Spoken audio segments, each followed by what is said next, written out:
If you're not familiar with our second speaker of today, the absolutely delightful Erika Osváth, Erika is a freelance teacher trainer, materials writer. She's also the co-author of one of my favorite OUP teacher training books, which is all on mixed ability, co-authored with the wonderful Ed Dudley, who many of you may be familiar with as well. And that's mixed ability teaching as part of the Into the Classroom series. As I say, I've been lucky enough to see Erika speak on many occasions, and she is well known for helping teachers to get the most out of themselves and also out of their learners. So, without further ado, Erika, if you are ready, I will hand over to you and I will tell everybody enjoy your next session from LTOC Chapter 7. Show us some love. We will see you in a bit. Thank you so much, Charlotte, for your kind words. And hello, everyone. Oh my God, you're from so many different places around the world, and it's wonderful to see the different countries that you represent. Wonderful, wonderful. Okay, so let's get going because I have lots to share with you today. So let's think about mixed ability classes. So first of all, we'll look at some challenges in a secondary mixed ability class. Then we'll look at some ways to overcome these challenges, and we'll identify some key conditions for all our students to flourish. And of course, we'll look at some practical classroom examples of successful management of mixed ability classes. And this talk is by no means extensive, so there's lots and lots more ideas I could share with you. But let's look at what we can cover today. So let's look at some of the main challenges you face in a secondary mixed ability class. So I'd like you to think about your students for a moment. And this kind of look is probably very familiar to you. These are the kinds of looks that, we're getting very often. And there's behind these faces, there's lots of thoughts that students have, especially when they all look at the same piece of material. So what are the different thoughts they might have when they all look at the same piece of material? So think about a very strong student in terms of English and another student who's not so confident. What are some of the things that they could, feel or think when they look at the same kind of material? Yeah, exactly, I'm bored. Or some of them may even think, oh, I don't know the answers to these questions. And I can see that other students know them. So I'm not going to bother. Exactly. So yeah, why bother if others know the answer and I don't know? So then they give up easily. And yeah, this is boring. I'm not interested in this topic. Or, I don't want to work with that person because they're very slow. So some of them could be very quick, others could be slow. They need more time to think. Exactly, lack of hope. I can see confusion. Yeah, all of these things. Some of them might also think, I'm right. The other student is wrong. Yeah. Or they might think, I will never be able to get a good grade in tests like my classmates do. Yeah, so I think you've put all of these things yourselves too. So yeah, so it's all what you have put in the chat box, and I've also shown you some examples. So these are the kinds of things that go on in students' minds and in students' hearts. And we'll look at it in a moment, what impact these thoughts and feelings have on their performance. Before we do that, let's think of ourselves when we were students of English or maybe other languages. Which of these thoughts did you have yourself as a student? And now I'd like you to just put the letters in the chat box. So which would you have thought as a student during your high school studies or primary school studies? I can see A, B, D, E. So basically you're covering almost all of them. A, B, C, D, E. Yeah, exactly. Exactly. So we had these thoughts as well as students. Well, according to research, the teacher of such classes where students think these thoughts, and this is what they feel: confusion, boredom, lack of interest, and all the things that you have put. The teacher in such classes focuses on knowing all the answers, focuses solely on academic knowledge, or mostly on academic knowledge, uses the course book material and his or her knowledge as input, and that these are the only two ways of inputting knowledge.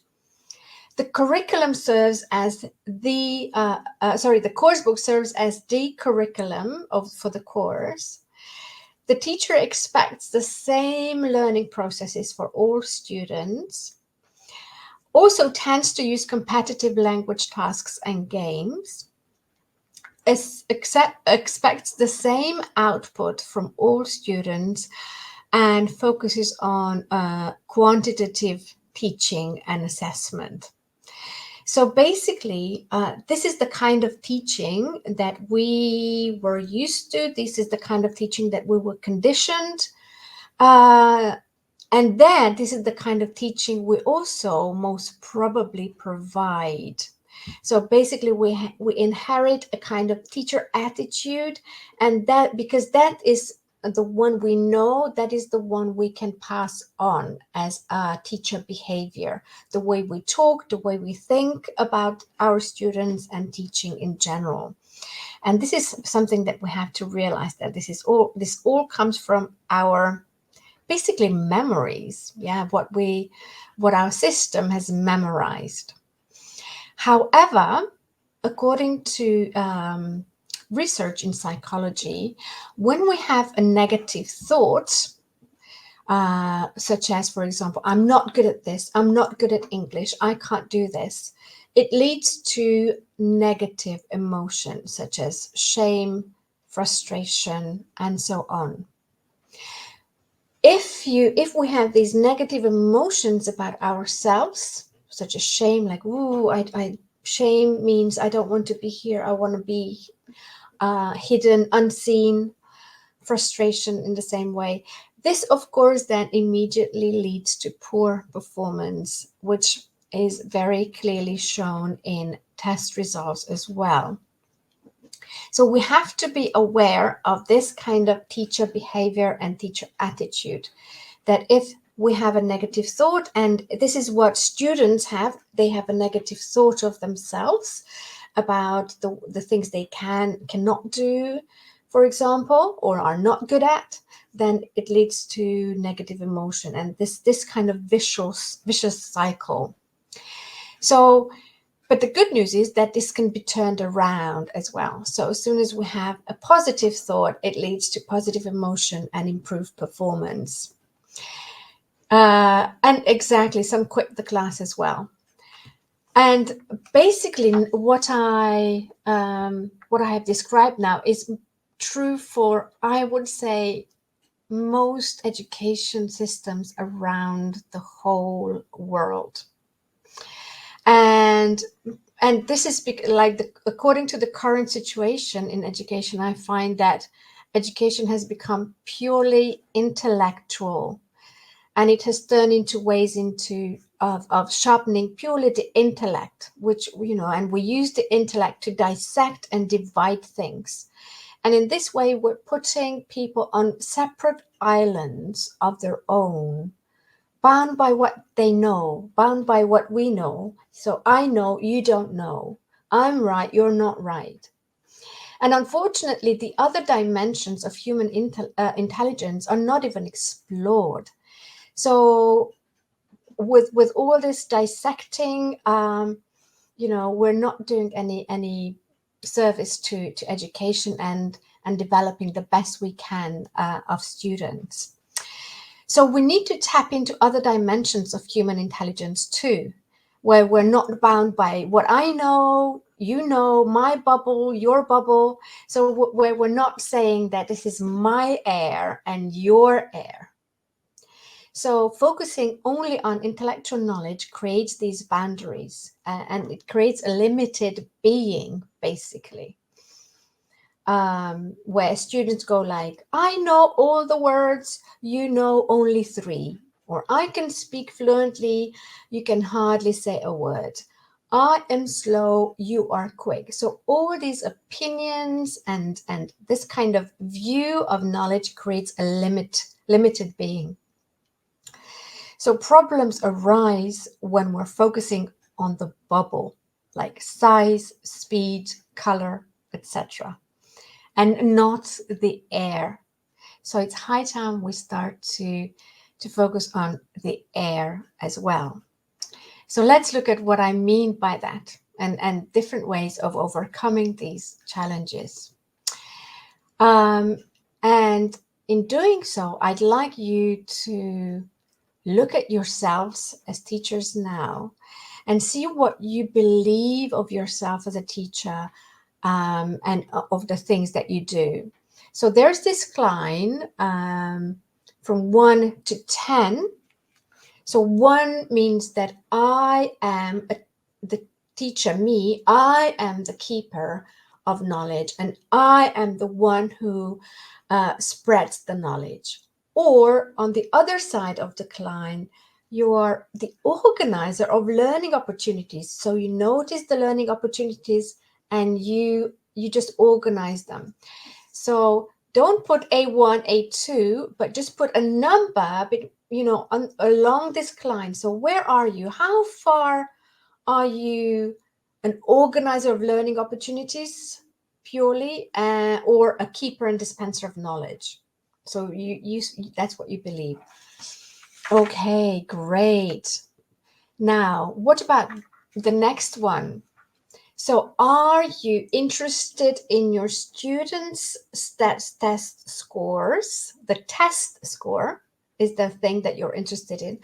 Or are you interested in the students themselves? So again, where are you on this line? What are your, if you're for both, then put 5. So that would be like both. So you're interested in this and you're interested in that. Okay, great. Let's see. C1. Do you form opinions of your students in your mind, such as he's slow, he's quick, she's good, he's lazy, they are, this person is hardworking, this person is completely unmotivated? So do you form these opinions, or do you feel that you're totally non-judgmental and you just observe what's happening and you're trying to bring out the best of what you can of them in the way you can? Okay, great. Next one. Do you base the curriculum on the course book only, or a combination of personal aims, the aims that students have in terms of what they would like to achieve in their English studies, and the course book curriculum? So again, what does your curriculum look like?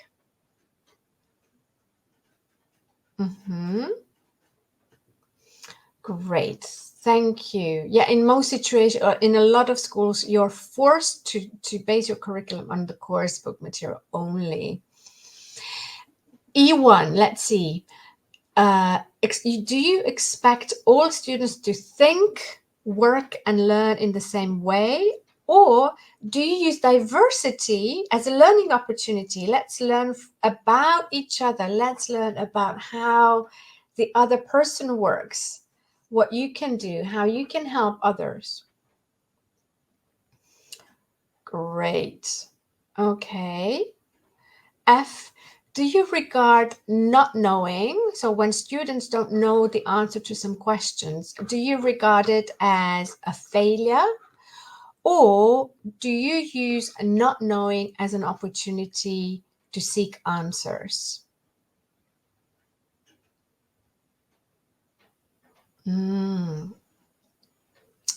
Yeah, this is a difficult one because of the type of assessment we do in classrooms as well. Yes. Okay. And G, do you focus on academic knowledge, sharpening the intellect, or do you focus on academic knowledge as well as these life skills and self-knowledge, awareness of themselves, their strengths, weaknesses, what works well, what doesn't work well, what are the things that make them angry, what are the things that, you know, that make them joyful, etc. So which one? Okay, again, both, so you're putting 5. Great, wonderful. So basically, in order to provide the right conditions for all students to flourish, and a way to focus on the air as well, not just the bubble, so that everything inside and outside as well, we need to become the kind of teacher on the right side, on the second side. So this requires a complete paradigm shift in the way we teach, in the way we think, the way we think about our students, the way we think about education as a whole, and the way we see our roles in this. So just using a metaphor here, I try to always think of my students and the teachers that I work on training courses with, just like the flowers on such a, you know, such a field of wildflowers. As you can see, all flowers are different. Some are smaller and more delicate. Others grow tall and go, you know, they have very strong stems. They come in different colors, different shapes. So they're all very different. And this is what is beautiful about this field, this type of diversity. Exactly, Ivana. So what are the things that these flowers need in order to flourish into their best possible flower seed? What are the things that they need? Exactly, they need good soil, sun, water. So basically, all they need are good conditions to grow. Because, you know, the flower, when you imagine that you're a gardener and you're planting seeds, yeah, the flower, the potential of the flower that is going to grow is already in the seed. So all you need to do is to provide the right conditions for that seed to grow into the flower, to sprout and then blossom into the flower they are supposed to turn into. Equally, all we need to do is to provide the right conditions for our students to help them to become the best they can be. Now, let's see some practical classroom examples of how we can do this. So if we translated this metaphor into main strategies, inclusive teaching strategies, we have to become a teacher with an open heart, completely open heart. And I'll clarify that, what I mean by it later on. We'll need to also make sure that the tasks that we set are open, that anyone can do them. And also we need to create a sense of togetherness rather than a sense of being on separate islands bound by knowledge and intellect. Exactly, Valentina. Love and support. So let me explain what I mean by open heart. So you can see one of my daughters, Alma. I have two teenage daughters, Alma and Camilla, and I've been learning a lot about them, about who they are and how different they can be. You know, they both grew up in the same family through, you know, same education, but they're very different. And they often came home, you know, not very satisfied from school. And then I asked Alma, so what are the obstacles, the biggest obstacles for you to turn into the person you would like to turn into? And I'm going to read what she says. Alma says that the biggest obstacles for her to do her best is when teachers or parents think that they know the best what Alma feels or what she is like or what she thinks or what she should become or what she should need to decide about who she should become. So about her goals, when other people decide about her goals.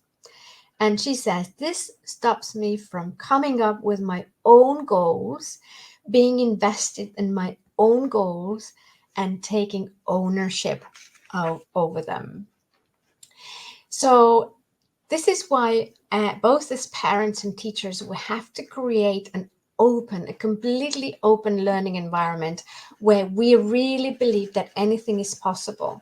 So you know, to strive to be judgmental free, to stay in this curious mode, and where you actually get students to think about their personal goals, and you involve them in, you know, in helping themselves grow into the person they would like to grow into.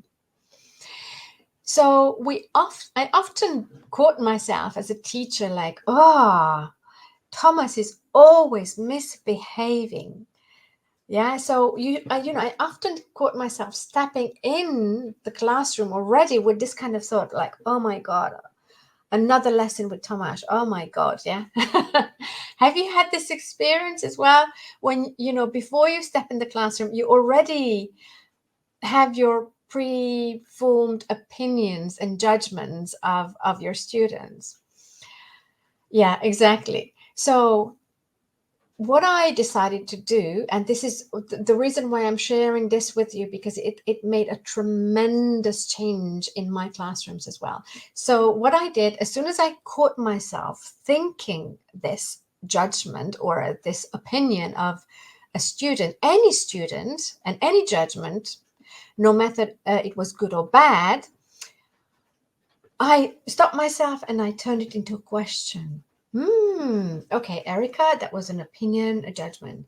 Instead, I wonder how he's going to feel today. Exactly, Jennifer.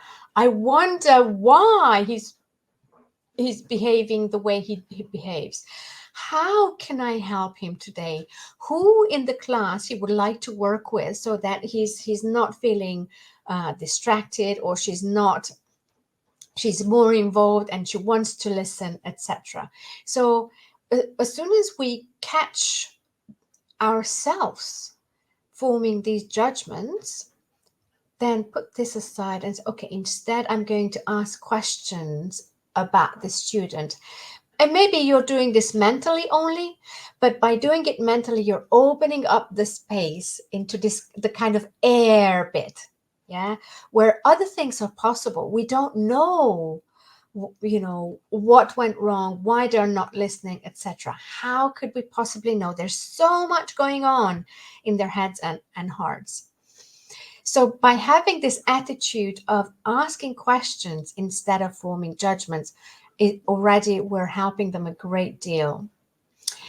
Now, another thing which was found according to research, that we have as many different personalities as many languages we speak. This is surely true for myself. So I am Hungarian, but I am a different person when I speak in Hungarian. I'm a Hungarian born in Romania, so I also speak Romanian. So when I speak Romanian, I'm a different person. You know, it comes with, it's probably culture as well as the way you connect with people. So when you speak in English, again, when I speak in English, I feel like a different person. So it is very important that we allow our students to, to identify their English self as well. They think about the person they would like to become in English. So in order to do that, I do visualizations with them. I get them to draw these images, their dreams of who they want to become in English. I get them to write about it and talk about it. And according to research in psychology, the more you do these things, the more your mental and emotional activity and all your energies are directed towards your future English self, the more likely it is that you will be able to reach your goals. So here's a visualization activity. Here's a script that I use for visualizations, and you feel free to take a screenshot. So basically, in the first part of the visualization, it's important that we get them to as relaxed as possible, so that they're free, they're not bound by fears and imagined obstacles, but they really just allow themselves to imagine the situation where they would like to be able to speak fluently or as well as they want to in English. And we get them to imagine this English self as in as much detail as possible, including with the feelings as well. So not just image, but feelings, emotions, sounds they can hear.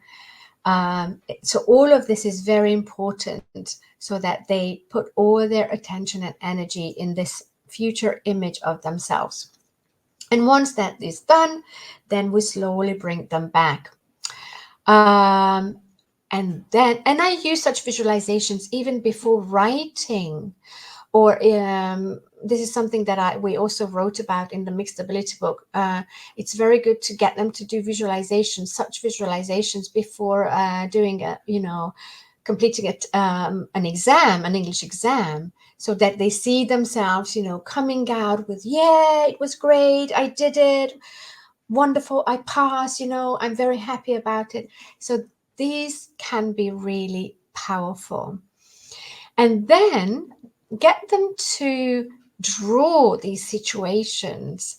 Maybe they can draw 3, 4, or 5 of these situations where they are. Maybe they see themselves, in Oxford, walking, around Oxford, visiting museums, talking to tourists and talking to local people, buying things, feeling happy and satisfied that they can actually do it so well. Or, and they draw different types of images. And then you can display it around the classroom. You get students to walk together to show as if it was like a photo album of what they had already achieved. So you can use it as a shift in, grammatical structures that they can use here as well. And then once they have done this, you can invite them to sit back again and then think about, okay, so this is my dream. This is the identity I am working towards. So what am I going to do now? What is the first step I'm going to take to achieve this dream, to achieve this goal? What are the things that I need? How much time do I need to achieve this? How can I organize my time, my resources to achieve this? Who can I rely on? What are some of the digital tools I can use to help myself improve in this? And it's very important that we revisit the, these goals, these future goals from time to time, and see how far or how close we are to achieving them. And as I said earlier, you can also get them to write about this. So again, it's very important that you get them to write about these goals as concretely as possible. So not just like, I want to be fluent in English, because this is not concrete enough. But instead, I'd like to be able to understand, everything they say in this film, for example. Yeah. And then, because their goal is very concrete, they will be more able to identify the things that they will need to do in order to achieve this goal. So if they want to be able to understand a film, they will have to work on listening and vocabulary and probably a lot of phrasal verbs and slang, depending on the genre of the film as well, of course. So they're working towards understanding that particular film, and then they're breaking down the skills and the knowledge that they need for that particular thing they want to achieve. So it's very important that they visualize it, so imagine it, they feel it, they see it, they hear it, they draw it, talk about it, and revisit this. So keep this vision alive, keep it there alive, and come back to it and talk about it frequently. Now let's move on to ways of opening up tasks so that all students are engaged and creating a sense of togetherness. So what are open tasks? Well, open tasks are the ones where there's no right or wrong answer. And instead of right or wrong answer, there are multitudes of answers. Just like in Nick's talk, where he was talking about silent watching. So you turn a video or a cartoon on silent mode, and students try to work out what they're saying, or they work out the actions or the exact words that people might be using, or so there's no right or wrong answer, and every single student can come up with something, even if it's just one word. They will be able to add their contributions because there's no right or wrong answer. So we will be looking at further examples of open tasks with such characteristics. Activities which require creativity and imagination.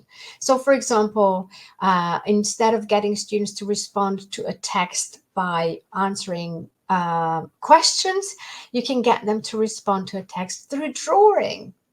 Get them to draw some of the answers to some questions instead of using language. Get them to collaborate on this. A student writes an answer in words, the other student is going to represent it in a drawing, and so on.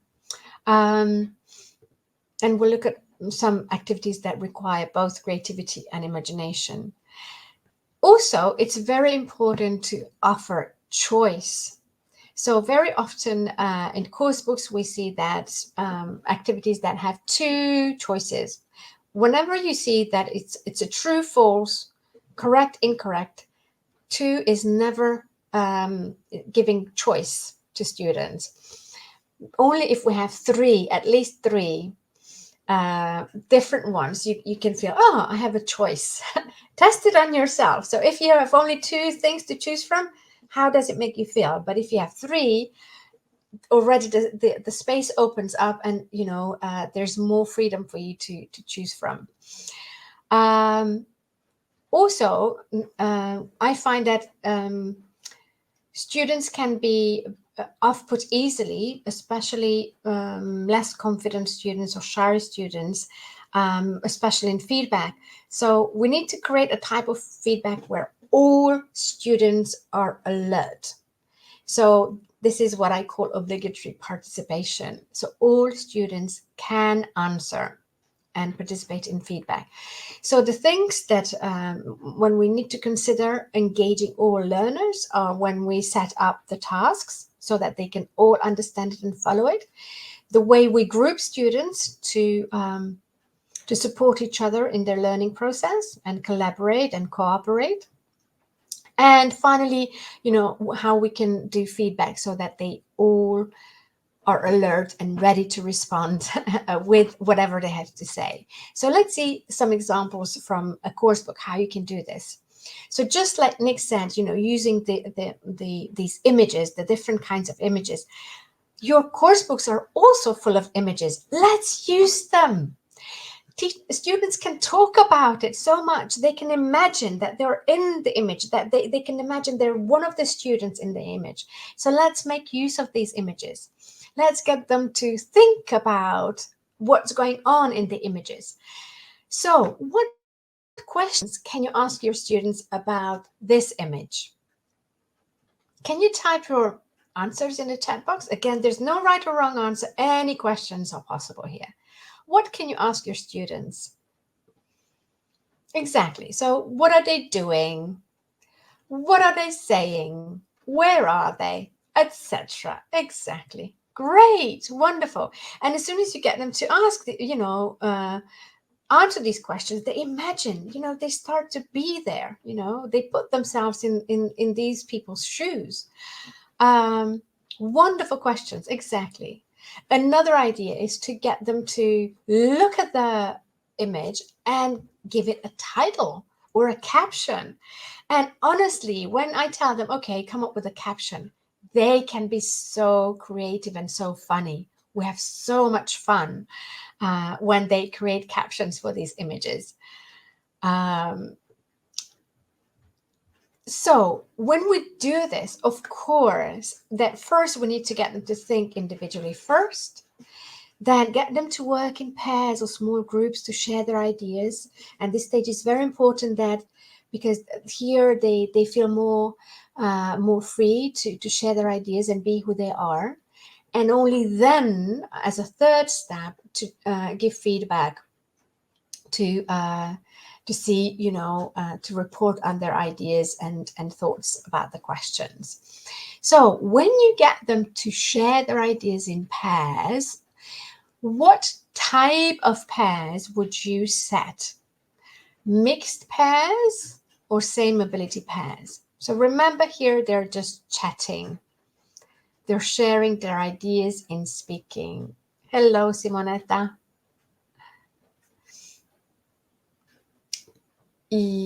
Well, because it's just speaking, it's very important to allow them with same ability students. Now imagine if this was a speaking activity and there was a very fluent student, very confident, with a person who needs more time to think of the words and how to pronounce them, they will immediately, there will be tension. So we want to avoid tension and boredom, frustration. Remember the beginning of the session, what we talked about?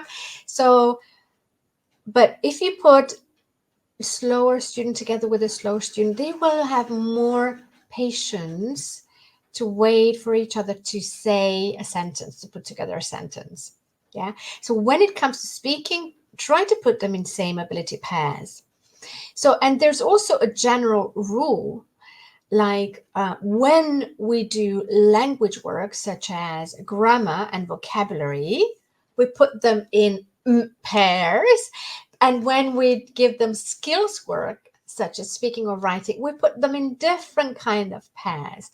Which one is which? So 1, is it A or B? Or 2, is it A or B? Ah, great. Well done, everyone. Yes. So put them in mixed pairs when you do language work so that they can help each other with language, and encourage them to teach each other, encourage them to learn from each other, use each other as resources as well. And when it comes to skills work, put them in same ability pairs. Great. Also, you talked about use of L1 as well in next session. And as a non-native learning English, I also experienced the power of being allowed to use my mother tongue when I was not sure. And the reason why it's important to allow this when they share their ideas is that first, initially, they want to share who they are. They want to express their ideas. But I don't know the English vocabulary or the grammar yet. But first, I have to express my ideas. Only as a second stage can I then add the language that is necessary for it. So when you put them in pair work or group work to share their ideas, allow them to use first language, their mother tongue, and also encourage this, peer teaching, clarify new vocabulary, clarify grammar, and then regroup them again with different pairs so that they already have an opportunity to use the language that they just very quickly clarified for each other. Use it in English only. At a final stage. And of course, I forgot to ask you, I just clicked through, when they share their ideas and they don't know the language, it's good if you put them in mixed pairs so that they can learn from each other, and then in same ability pairs to practice using the new structures or the new words. Now, as I said earlier, we often have true-false activities in course books, but if you have two options only, it's a closed activity. So how can we make this task open? What do you think? What do you think? Can you put your ideas in a chat box? Yeah, remember the air. So we're not bound by what we know, but open up the space. Open up the space. So allow them to say true, false, or not sure. As soon as you allow for not sure, you allow learning to take place. Yes, Anarita, and many of you saying, correct the false ones, but first they need to know which ones are false ones. Exactly. So allow them to say true, false, or not sure. Allow not sure to be an answer. Yeah. Now, why is it important to allow not knowing? Do you remember, again, we said at the beginning of the session, so allowing not knowing is key. And I would believe not just in a mixed ability class, but in any class. Allow not knowing. Allow students to say, actually, I don't know. And allow yourself as a teacher to say, well, actually, I don't know. Exactly, Charlotte. One can learn something new if we realize first that they don't know. And we have to express that. We have to allow ourselves that actually, I don't know. There's a gap in my knowledge, and then it means that, oh, there's a learning opportunity. I don't know. So yay, I can learn something. So equally, when we have true, false, add not sure. Yes, no, not sure. Answer A, B, C, add a not sure. Correct, incorrect, add a not sure. So allow for this learning opportunity to be present in your class. Exactly, it helps with confidence and opening up to each other. So in this way, we're opening up all these boundaries of I know, I am right, you're not right. But we're opening up into a space where not sure is an answer. Let's see what the answer could be. Let's seek, let's go and ask our questions to find the answers ourselves. Now, there's other ways of opening up such tasks as well. And that is at least. So, for example, when you have 5 items to fill in or 10 items to fill in, 10 sentences or, 10 questions, instead of saying, okay, students, now do answer to the 10 questions. What are your answers to the 10 questions? Say, well, answer at least 3 questions or answer at least 5. Yeah. If you add at least, it means that even the slower students will be happy and satisfied that, oh, yes, I could do the 3. And the stronger or more confident students, quicker students would be just, doing all of them. Of course, then you can give them extra tasks for early finishers, but then you would always have to think of another extra task. But instead, use what is there, but just add at least to it. Now let's move to feedback. So how can we ensure that all learners are engaged in feedback? Now, here's a question that I have to you. So when we do feedback, so here there's 5 statements and 5 sentences, and they have to say whether their answer is true, false, or not sure, yeah? But what happens when you ask, okay, students, what is the answer to number 1? How do they react? Can you type your answers in the chat box? So how do students react when you ask, what is the answer to number 1? Yes, exactly. Well, it's only the confident students who, they go like, me, I know. They raise their hands, and as soon as, the shyer students see this, they shut down. Like, They know the answer. Well, they're far quicker than I am. Oh, God, I'm not good. Oh, I'm still slow. Oh, okay. This class is not for me. I have seen my daughters as well move classes to other levels in English so many times because of this. Now, what can we do to avoid this kind of reaction? How can we involve all students in feedback? And here's an answer. Use mini whiteboards. So when you ask your question, what is your answer to number 1? Get them to, they can also use a piece of paper where they have put true, not sure. So 3 possible answers. Yeah, true, false, not sure. And then they show it to the class at the same time. They can also look at each other. It's like, a lot of others have a question mark as well. So it's not just me who doesn't know the answer. Or also, if you can see as a teacher, like many students did not know the answer, you can immediately pair them up. Notice it as a learning opportunity. They don't know it. They're not sure. Great. Notice it. This is a learning opportunity for them. Let me regroup the class so that they can teach each other. Then those who were, more sure about their answer feel confident that they can teach others, they can explain. They will also sometimes realize, actually, I can't explain properly, so maybe I don't know, I'm not sure either.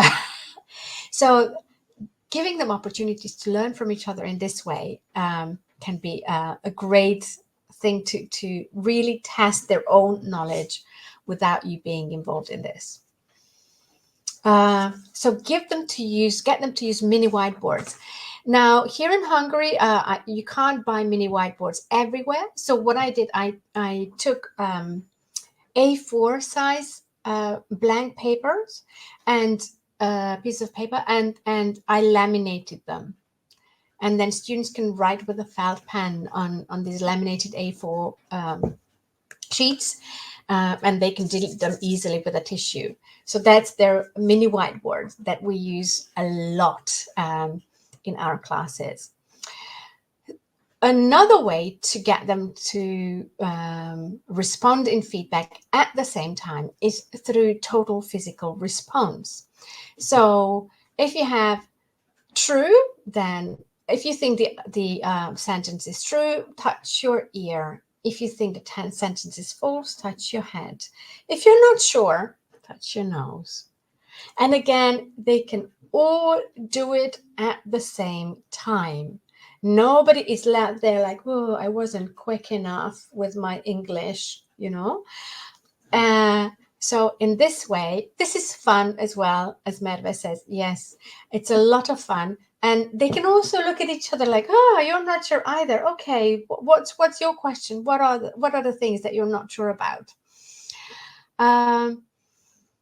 And finally, the third tip that I have for you for feedback to engage all learners and to incorporate a kind of wait time, a delay in giving your response as a teacher is using randomized feedback through using tongue depressors. So basically, you can buy tongue depressors at pharmacies, I'm sure, all over the world. And on each tongue depressor, write the name of a student. So this is Thomas, this is Erika, this is Alma, this is Camilla, this is Rosa. Yeah, and you put them in the box, and they stay with you in the session, in every single class there. And then when you come to a question like, okay, let's look at first question. When someone is a legend, it means they're well known and respected for positive reasons. True, false, or not sure, then you pick a name. Alma, what's your answer? And Alma says, I think it's true. Then you pick another name. Camilla, what do you think? Is Alma correct? And Camilla says, yeah, I think she's right. Yeah, I think she's right. And then you pick another name. Rosa, why do you think Alma is right? And then students have to think about their answers. They also have to, consider what the other person has thought. Thank you, Charlotte. So it gives them wait time to think about their own answers. And also because they don't know who you're going to pick. Everybody's going to be alert. Like, well, actually, who knows? Is it going to be next time? And students in this way work out their own answers on their own without you being involved. You're just facilitating, you're just giving them the opportunity to learn from each other. You're giving them opportunities to discuss their answers, to think about their answers. And this idea of wait time and giving them the not sure actually makes them think. And this is very, very important nowadays, when I feel that somehow we're turning the students find it difficult to think. They find it difficult to use logic. They find it difficult to think about consequences of things. So we really have to provide these open space learning opportunities where they can say, I'm not sure, let's think about it together. Or they can discuss answers to language questions freely. Also, it's very important to get them engaged in self-awareness, to look at themselves as learners. And again, it's very important that we do not judge them when they do this. This is only for them to look at themselves, to be aware of their issues or be aware of how they are present in the learning process. So you can give them statements like, okay, I have managed to pay attention to everything so far. Is that true for you? False for you? Or sometimes? Yeah. Or I didn't understand some of the things. Is it true? False? Sometimes. So again, then they look at themselves as learners in this process. Now, when can you use this kind of reflection activity? At the end of a lesson, at the end of a task, or at the end of the term? What do you think?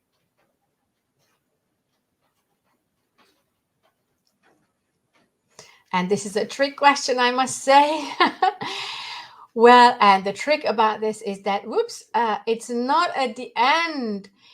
Whenever we do such reflection activities, it's important that we do not only do them at the end, but we do them 3/4 of the way into the lesson, or 3/4 of the way into a task or into the term. Because if we only do it at the end, they do not have time to change things. They reflect, they may notice, oh, this was, I didn't pay much attention. And maybe they think about, okay, next lesson. But what about this lesson? What can I do so that I do pay more attention this lesson? what is it that I need? And then we can talk about it. And in this way, they become a lot more self-aware, and it turns into a learning opportunity that moment in the during the lesson, during the task, and a longer term.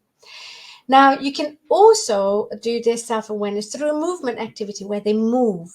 So you can say, this is a climb in the classroom, like a line, maybe from the board to the back of the room. And you get students say, at the board, this is the true side, and the back of the room is the false, the false end of this climb. And you say, okay, I'm going to read out some statements and stand on the climb, depending on how true or false you feel it is for you. So you go like, I have managed to pay attention to everything so far. If students think, not always, they will stand somewhere in the middle. Yeah. And then whoever stands closer, they very quickly discuss the reasons for, why they stand where they stand and how they can, improve themselves in paying more attention, or, understanding more, how can they support themselves, how they can ask for help from each other, etc. And I like this so that it's not just, small movements, but they can actually get out, stretch, move, because we're doing too much sitting. We're not using our body enough in today's education. And it needs to be a lot more physical as well. Now, what other statements can you use to direct students' attention towards themselves, towards their own learning, so they become more self-aware? Can you think of other statements, like true, false statements they can use?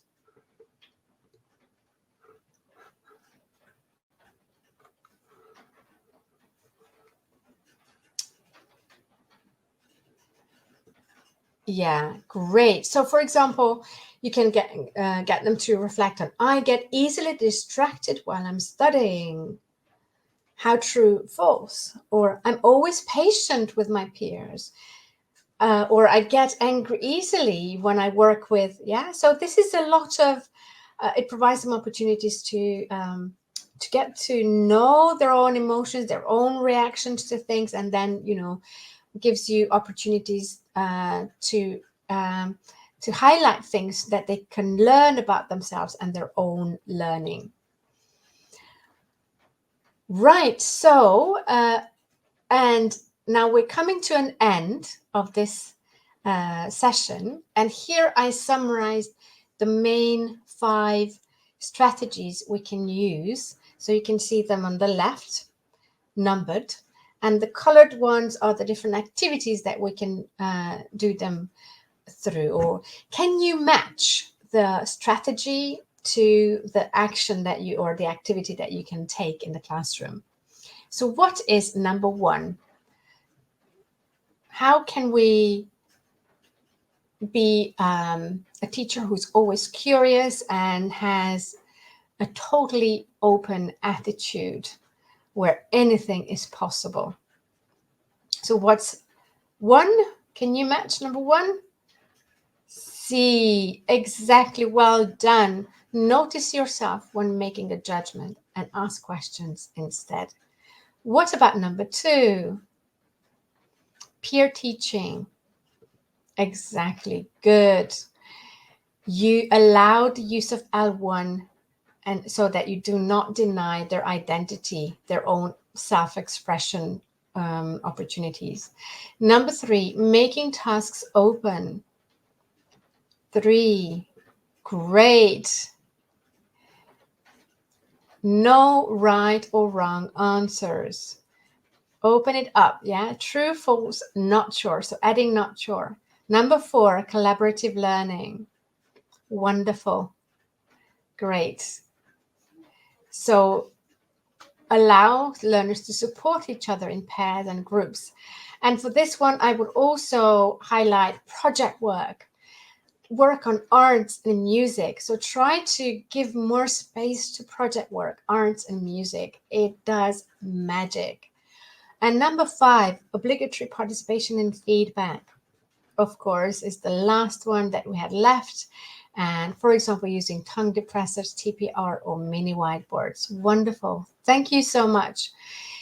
And I would like to remind you that first of all, we teachers, you are the right soul and the right conditions for your students to flourish. So first of all, we have to change our own attitudes and our own roles in teaching.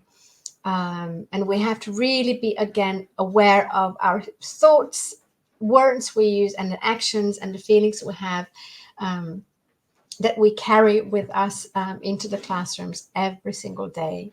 So let's see what we can do about changing ourselves first, so that our students can blossom into these beautiful flowers. Thank you so much.